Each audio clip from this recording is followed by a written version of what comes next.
how many different types of drug could you name? I suppose we might go, oh, well, there's cannabis, and then there's heroin, and then there's crack, and then there's cocaine, or are they the same thing? Ecstasy, I suppose that would be on most of our lists as well. But what about monkey dust, or cat, or ketamine?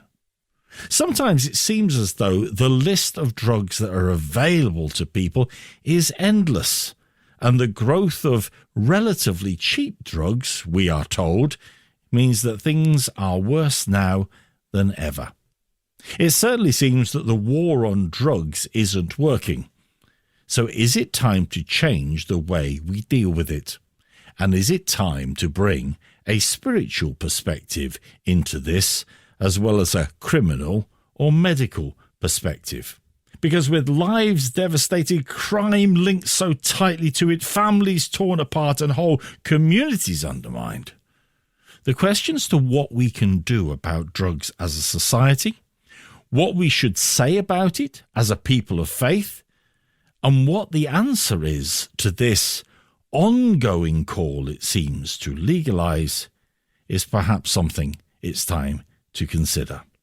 Joining me today to think about this and wonder if there is a different way is Penny Williams. Penny is the CEO of the Kenwood Trust, and Ciarán Kelly, who is the Deputy Director at the Christian Institute, who aim to be a clear, balanced Christian voice on the issues that are affecting society.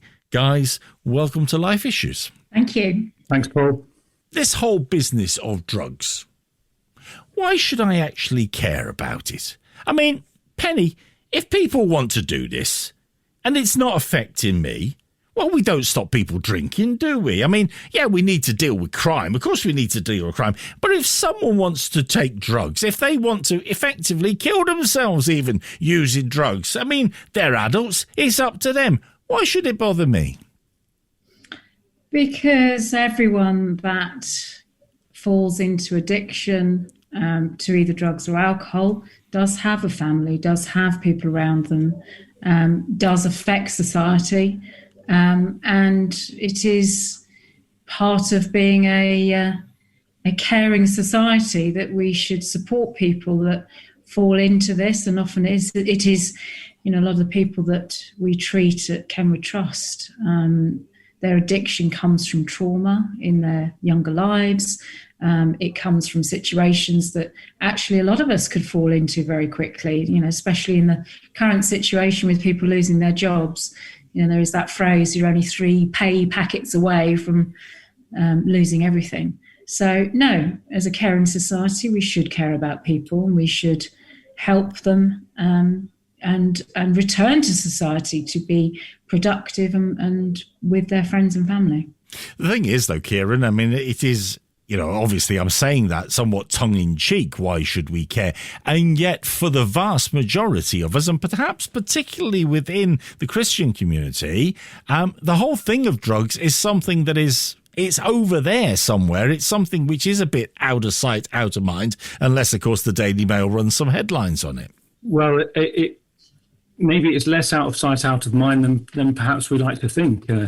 I'm a Christian. I have seen drug addiction with particular individuals close up, and the damage it causes to them, and it causes to family and those around them. And so, certainly, as a Christian perspective, we can't have that remote, it doesn't bother me kind of attitude.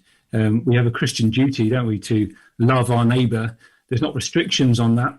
That is not, we love our neighbour unless they happen to be a drug user or a drug addict.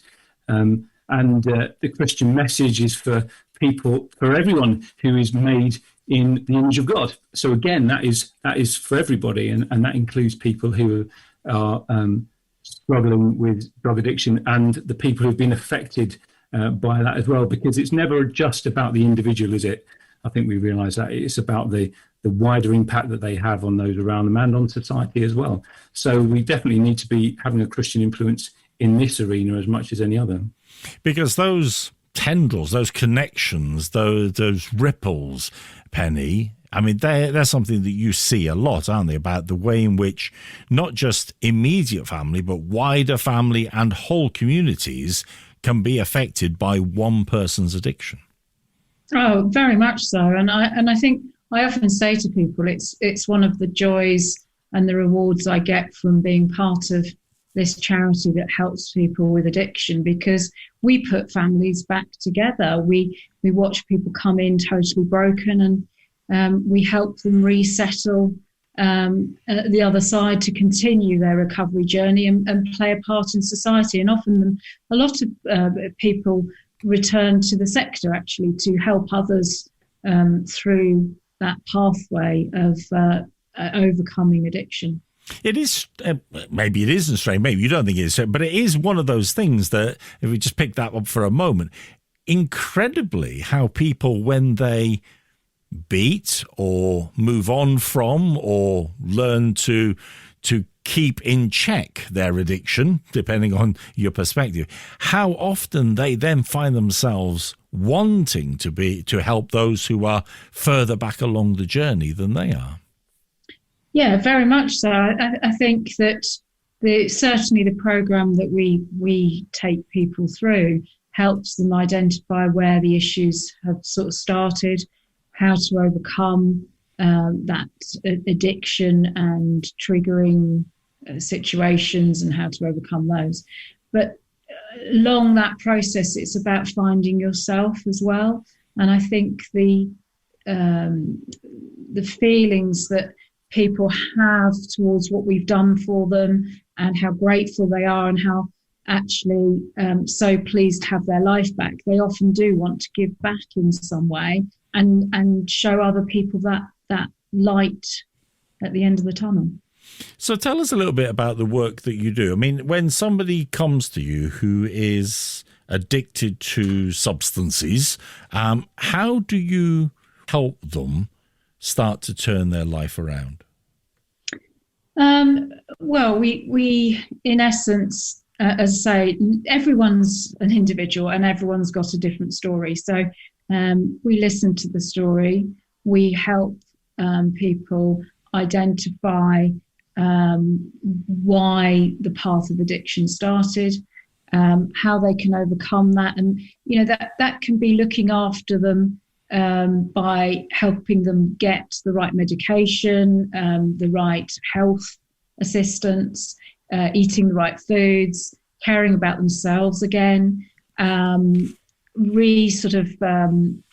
them to resettle. And some people don't even know how to really access services, bank accounts, the basics of day-to-day life. So we care for them both physically, mentally, and then socially to get back into society, really. And that can take 12 weeks, it can take 24 weeks. People stay with us for a varying amount of time. And then a certain number will stay with us in our resettlement houses as well. So they continue building their strength and volunteering alongside other people that have been through that journey. And it's often quoted that you can't help someone until they are willing to help themselves, that sort of idea. I mean, if someone is in the throes of addiction, do we actually have to recognise that until they themselves reach the place where they know this needs to change, there is fundamentally nothing we can do to change their mind about their addiction? No, not really. Our success ratio is 83%. So we do have a very high success ratio. But you're absolutely right. There has to be a desire to change.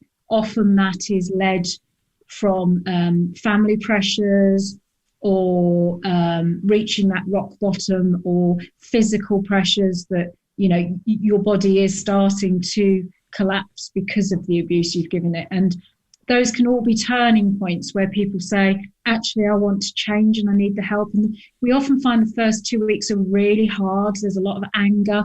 There's a lot of, concern about, I can't do this. But if they can get through those first 2 weeks and they have the basis of wanting to change, then we can accelerate that and support that to then hopefully recover completely. Sadly, it's a pretty bleak picture, isn't it, that Penny Williams, CEO of Kenwood Trust, painting there. And so tomorrow, as Paul continues to join with Penny and also Ciarán Kelly from the Christian Institute in this week's Life Issues,